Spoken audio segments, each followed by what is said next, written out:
Hello everyone, I hope you all are fine. आज हम 11th accountancy के अंदर हमारा नेक्स्ट चैप्टर स्टार्ट करेंगे, जो कि हमारा है बैंक रिकन्सिलेशन स्टेटमेंट। आज हम स्टडी करेंगे कि बैंक रिकन्सिलेशन जो स्टेटमेंट है वो क्या होती है। देखिए, bank reconciliation statement is a statement prepared by the account holder on a particular date to reconcile the bank balance as per cash book with the balance as per bank statement or bank passbook showing entries causing differences between the two balances। देखिए, bank reconciliation statement एक वो statement होती है जो कि account holder एक particular date को बनाता है, किसके लिए? रिकन्साइल करने के लिए, मैच करने के लिए। किसको? अपनी कैश बुक को जो बैंक पासबुक मेंटेन करता है उसके साथ मैच करने के लिए कि कहीं उन दोनों में कोई डिफरेंस तो नहीं है। अगर उनमें डिफरेंस है तो उनके कारण ढूंढने के लिए बैंक रिकन्सिलेशन स्टेटमेंट जो है वो बनाई जाती है। देखिए, हमारे पास दो बुक होती है, कैश बुक और पासबुक। कैश बुक क्या होती है? जो कि एक पर्सन मेंटेन करता है। और पासबुक क्या होती है? जो कि बैंक मेंटेन करता है, लेकिन वो रखी किसके पास जाती है?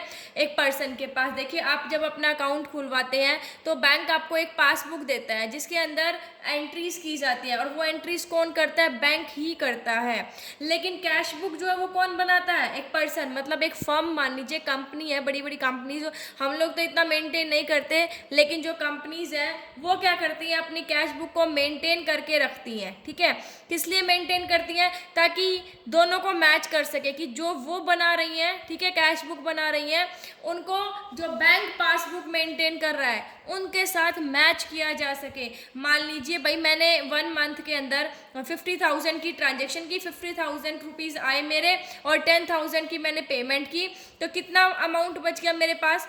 40,000 जो है वो मेरे किस में होना चाहिए? कैश बुक में होना चाहिए, जो बैंक कॉलम है। ठीक है, कैश बुक के अंदर मेरा 40,000 रुपीज़ होने चाहिए मेरे अकॉर्डिंग। लेकिन मैंने क्या किया? मैं बैंक में गई, मैंने क्या किया कि अपनी पासबुक के अंदर एंट्रीज करवाई।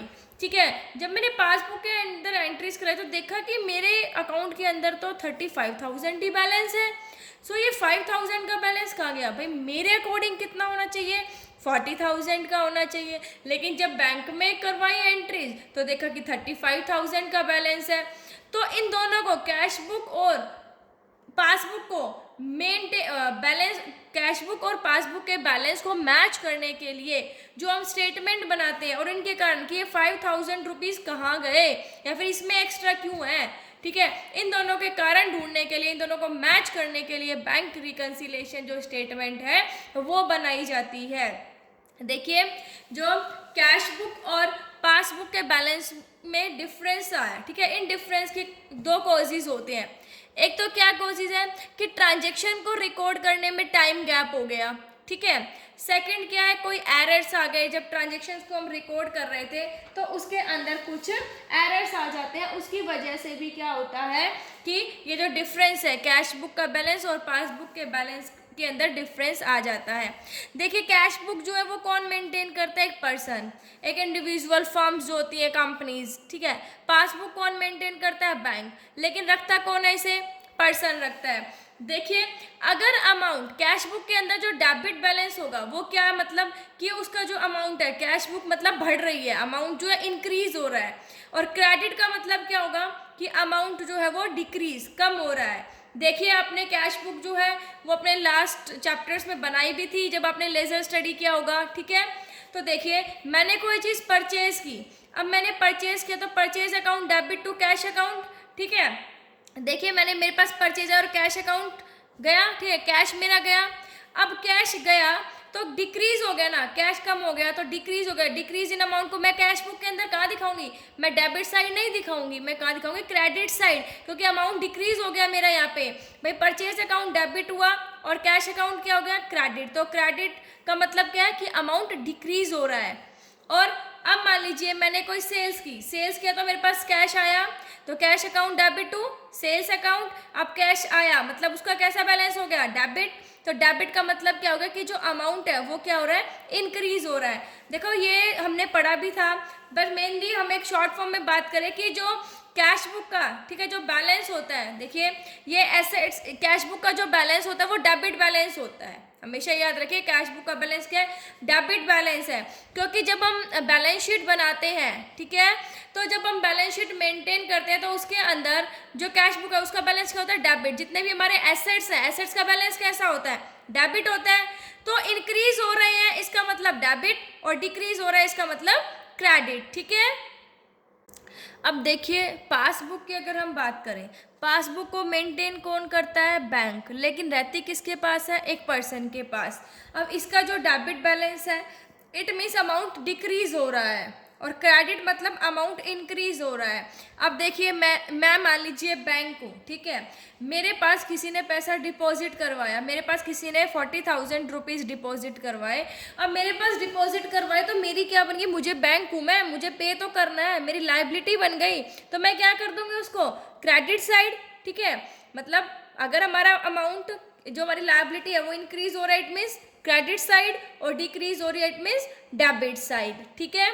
सो हम ऐसे मेंटेन करते हैं कैश बुक को और पासबुक को। अब हम इनके डिफरेंसेस को स्टडी करेंगे। डिफरेंसेस देखिए, differences caused by time gap in recording transactions, कि जब हम ट्रांजेक्शंस रिकॉर्ड करते हैं तो उनमें कई बार टाइम गैप हो जाता है। टाइम गैप होने की वजह से जो कैश बुक और जो पासबुक का बैलेंस है वो मैच नहीं करता। सो देखिए क्या क्या रीजंस है उनके। सबसे पहला, check issued but not yet presented for payment in the bank. देखिए क्या हुआ कि चेक को तो इशू कर दिया, ठीक है भाई, क्या हुआ, चेक इशू कर दिया, अब लेकिन उसे क्या नहीं किया, पेमेंट के लिए प्रेजेंट नहीं किया बैंक के अंदर। मान लीजिए कि एक फर्म ने क्या कर दिया, अपने क्रेडिटर को चेक इशू कर दिया। अब मैं लेके चलती हूँ, मैंने क्या किया, मैंने किसी को पैसे देने थे 50,000 रुपीज़, मैंने उसको 50,000 का चेक कर दिया।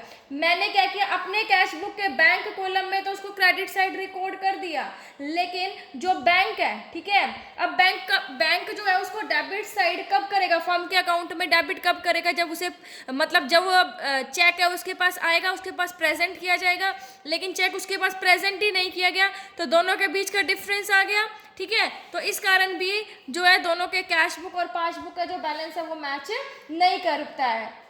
उसके बाद है, cheque paid into the bank for collection but not yet credited by the bank. भाई मैंने क्या किया, जो बैंक के अंदर चेक इशू कर दिया, ठीक है, मतलब मैंने बैंक के अंदर क्या दे दिया, चेक दे दिया, लेकिन क्या नहीं हुआ, बैंक ने ही उसे क्रेडिट नहीं किया। अब देखिए भाई, जब एक फर्म है चेक रिसीव करती है या ड्राफ्ट रिसीव करती है अपने कस्टमर से, तो वो क्या करती है, इमिडिएटली बैंक में डिपॉजिट करवा देती है। भाई किस चीज़ के लिए करवाती है इमिडिएटली बैंक में डिपॉजिट, ताकि क्या हो सके भाई, उसे पेमेंट मिल सके, ठीक है।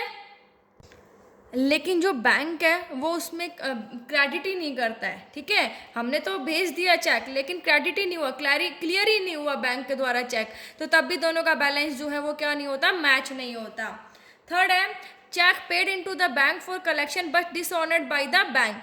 हमने क्या कर दिया, बैंक के अंदर चेक पे कर दिया कलेक्शन के लिए, लेकिन बैंक ने क्या कर दिया, उसको डिसऑनर कर दिया, तो अभी कैश बुक और बैंक पासबुक का जो बैलेंस है वो मैच नहीं करता है। नेक्स्ट है, interest allowed by the bank. देखिए कि कई बार क्या हम लोग जब पैसा जमा करवाते हैं तो बैंक हमें इंटरेस्ट देता है। अब बैंक ने तो क्या कर दिया, वो इंटरेस्ट दे दिया, ठीक है। अब हमें कैसे पता चलेगा कि हमें इंटरेस्ट मिल गया, हमारे पास या तो मैसेज आएगा, नोटिफिकेशन आएगा, लेकिन हमने जब देखा तो पासबुक के अंदर हमारा 510 बैलेंस है और कैश के अंदर 500 रुपये है, तो ये 10 रुपये जो हमारे को इंटरेस्ट मिल गया, इसका हमें पता ही नहीं था। ये तो जब हमने मैच कराया, जब पासबुक के अंदर एंट्री कराई, जब पता चला कि ये तो बैंक का इंटरेस्ट है। फिर है, interest charge by the bank on overdraft. Overdraft का मतलब है कि जितना पैसा हमारे अकाउंट के अंदर है उससे ज़्यादा निकलवाना। मान लीजिए 5,000 है और मैंने 7,000 निकलवा लिया, तो उस पर भी बैंक इंटरेस्ट चार्ज करेगा। तो बैंक ने इंटरेस्ट चार्ज कर दिया, पासबुक के अंदर एंट्री होगी, लेकिन कैश बुक के अंदर मैंने कोई एंट्री नहीं की अभी, तो उसकी वजह से भी दोनों का जो बैलेंस है वो कई बार मैच नहीं करता है। फिर है bank charges and commission charge by the bank. जो बैंक है वो कमीशन चार्ज करता है या बैंक के कुछ चार्जेस होते हैं, जैसे हमें एटीएम वगैरह प्रोवाइड करवाया जाता है तो उसका चार्ज लिया जाता है। तो बैंक ने पासबुक के अंदर वो कर दिया, ठीक है, मतलब अब बैंक ने क्या कर दिया, चार्ज कर लिया वो चीज़। अब बैंक ने चार्ज कर लिया, लेकिन हमने जो है वो अपनी कैशबुक के अंदर एंट्री नहीं किया। ये तो हम जब अपनी पासबुक में एंट्री करवाने गए तो बैंक काट चुका था, बैंक ने जब एंट्री की, जब पता चला कि ओहो ये तो बैंक ने एटीएम के चार्ज काट लिए, उस वजह से जो है हमारा बैलेंस मैच नहीं कर रहा था। Direct deposit by customer into the bank. अब हमारा कोई कस्टमर था, हमसे सामान ले गया, उसने कहा 2 महीने में मैं जो कैश है वो डिपॉजिट करवा दूंगा। तो बैंक में उसने डिपॉजिट करवा दिया, हमें पता ही नहीं, उसकी इंफॉर्मेशन ही नहीं है। तो बैंक ने तो एंट्री कर दी, लेकिन हमने अभी तक अपनी कैश बुक के अंदर कोई एंट्री नहीं की, तो उस वजह से भी दोनों का जो बैलेंस है वो नहीं मिल पाता है। Interest and dividend collected by the bank. हमने कहीं इन्वेस्ट कर रखा था, उस पर इंटरेस्ट मिला, कुछ शेयर्स में इन्वेस्ट कर रखा था, उस पर डिविडेंड मिला, ठीक है, वो बैंक ने तो कर दिया एंटर, लेकिन हमने अपनी कैश बुक के अंदर कोई एंट्री नहीं की, उस वजह से भी दोनों का डिफरेंस आता है। Direct payment made by the bank on behalf of the customers. Customers के बिहाफ पर बैंक ने ही क्या कर दी, पेमेंट कर दी, ठीक है। तो अब पेमेंट कर दी, जैसे हमने इंश्योरेंस प्रीमियम हो गया, रेंट की पेमेंट करनी थी, उसका टाइम आ गया तो बैंक ने क्या कर दिया, ऑटोमेटिकली जो है वहाँ से पेमेंट कर दी, और लेकिन हमने अपनी कैश बुक के अंदर कोई एंट्री नहीं की, तो उस वजह से भी ये डिफरेंस आता है। सो आई होप आपको ये समझ आ गया होगा। Thank you, stay safe, stay home.